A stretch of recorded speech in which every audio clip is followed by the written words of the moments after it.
Hi everyone. Hope you are having a great day. So we visited a sort of snake farm recently. So I just took some pictures to show you. We weren't allowed to sort of ask a lot of questions, but the guy did explain a lot to us. So you can see a lot of these snakes are kept in these sort of jars. So he did explain that sometimes when the snake die, they try to keep them in these solutions to preserve them. And then also like you can use some of this for like their skin. And then some of the snakes, they also gutted out like the organs. They also kept in I think separate jars. He didn't really go into much details about what it was used for, but yeah, so they have quite a number of different snakes from different families. So this one he explained was like a sort of a light colored snake, but it's been in this preservative liquid for so long, you can see that the sort of skin or the color has gone a bit more pale. But yeah, so then like once it's in the solution, they can preserve the snake for a very long time and they don't need to change the solution.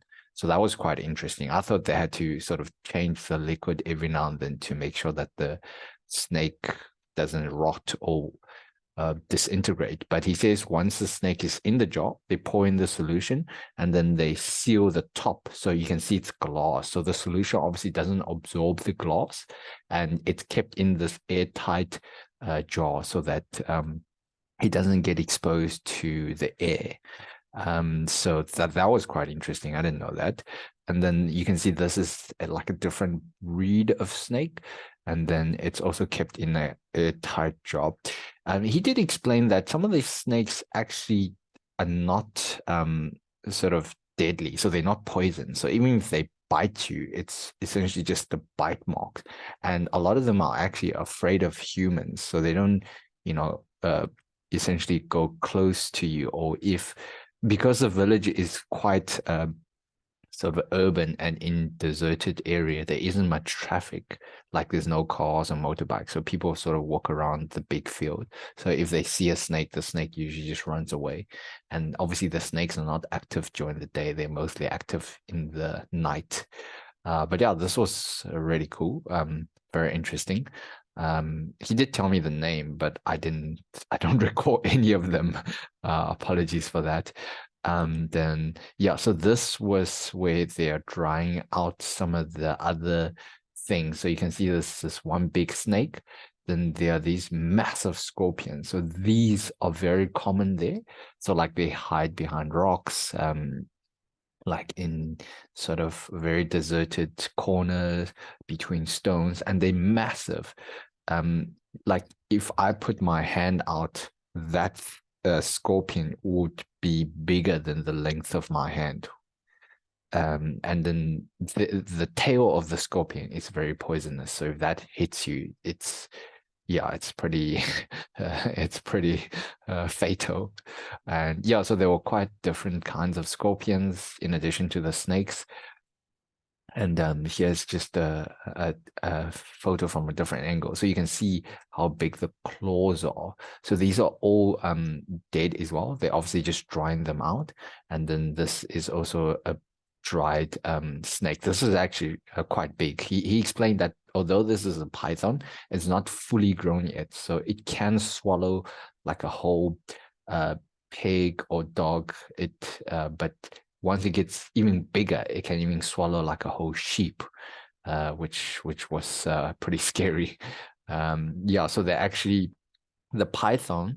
So he explains that because the python is so strong and it's not poisonous, it actually um, wraps its entire body around its prey, and then it chokes the living out of the prey. So imagine if this python is wrapped around you, it is so strong that it chokes you so that all the air in you like it's squashed out and you essentially pass out from lack of oxygen. Then obviously the python would swallow you whole, and then the digestive juice within the python will start digesting the prey. So it does take a few days if it's like a big meal.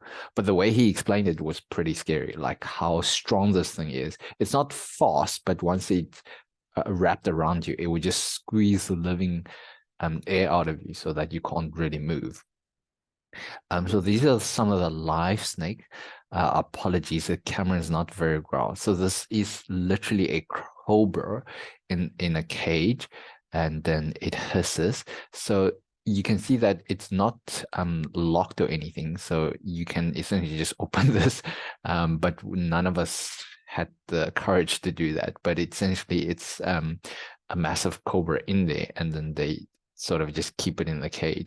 And then there's only 2 or 3 of them that work on shifts that feeds them and obviously look after them if anything is needed.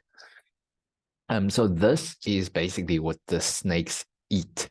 So they actually have live mice that they keep. So you can see these are in cages. They actually feed these mice, and then every few days they would take these mice and give them to the snakes, and the snakes will eat them whole. Which so when we were there, they were actually not feeding time, so we didn't actually see any of the snakes being fed, but they did explain like they have boxes and boxes or cages of these mice. It's very common there, and they basically just keep them alive, and whenever the snakes needs to be fed every 2-3 days, they would just take this mice and give it to the snake. So you can see here's another box of these small mice. Here they just keep some rocks on top to essentially stop them from escaping. So these are very common there, like because it's such a rural village, there are mice, there are tons of these wild vermin like around, so they can capture them and then just use them to feed the snakes, and they're not very expensive.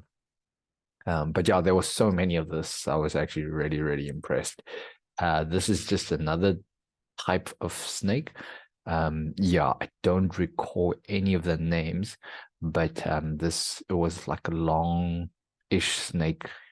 It's also behind like a small wooden box with a glass, so you could see it. And obviously, they access these snakes on a daily basis or every few days whenever they need to be fed. But yeah, that was basically our experience at the snake farm. It was very interesting. There were some other animals there as well, but I mean, yeah, it's pretty impressive to see that. Okay,